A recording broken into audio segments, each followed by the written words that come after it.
মাছের মাথা দিয়ে মুগ ডাল তো আমাদের সবার খুব ভালো লাগে। এভাবে একবার বাড়িতে বানিয়ে দেখো, একদম বিয়েবাড়ির মতো টেস্ট হয়। আর বানাতেও বেশি সময় লাগে না। চলো রেসিপিটা শেয়ার করি। বাজার থেকে সেদিন বেশ বড় সাইজের কাতলা মাছের মাথা নিয়ে এসেছিলাম।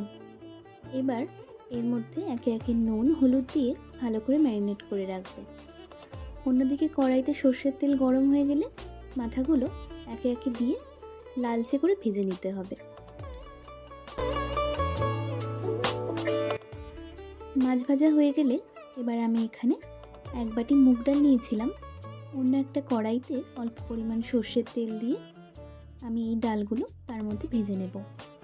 মুগ ডাল থেকে যখন দেখবে একটু সুগন্ধ বেরোচ্ছে, তখন পরিমাণ মতো জল দিয়ে ডালটা সিদ্ধ হতে দিতে হবে কিছুক্ষণ।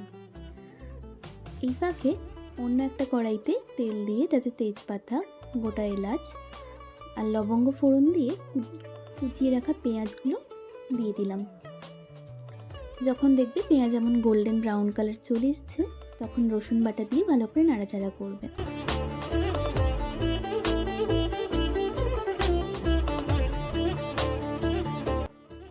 আর মশলার জন্য আমি এখানে 1 চামচ জিরে, 1 চামচ ধনে, 2টো শুকনো লঙ্কা আর আদার একটা ফাইন পেস্ট বানিয়ে নিয়েছিলাম।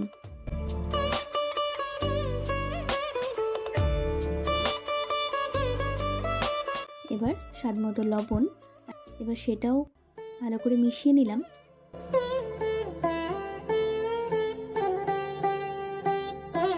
যখন দেখছো মশলা থেকে তেল ছাড়ছে আর অন্যদিকে ডালটাও সিদ্ধ হয়ে গেছে, তখন ডালটা সেই মশলার মধ্যে ঢেলে ভালো করে মিশিয়ে নেবে। আর ভেজে রাখা মাছের মাথাগুলো দিয়ে 2-3 মিনিট চাপা দিয়ে লো ফ্লেমে রান্না করতে হবে।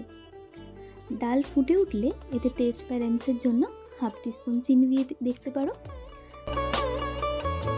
এবার আরও 2-3 মিনিট লো ফ্লেমে রান্না করার পর 1 চামচ গরম মশলা আর 1 চামচ ঘি ছড়িয়ে গরম ভাতে পরিবেশন করো এই বিয়েবাড়ির মতো মাছের মাথা দিয়ে ডাল। এত ভালো খেতে হয়, এটা দিয়েই সব ভাত খাওয়া হয়ে যাবে। একবার বাড়িতে বানিয়ে দেখো, আর রেসিপিটা কেমন লাগলো অবশ্যই জানিও। সবাই ভালো থেকো, সুস্থ থেকো, টাটা।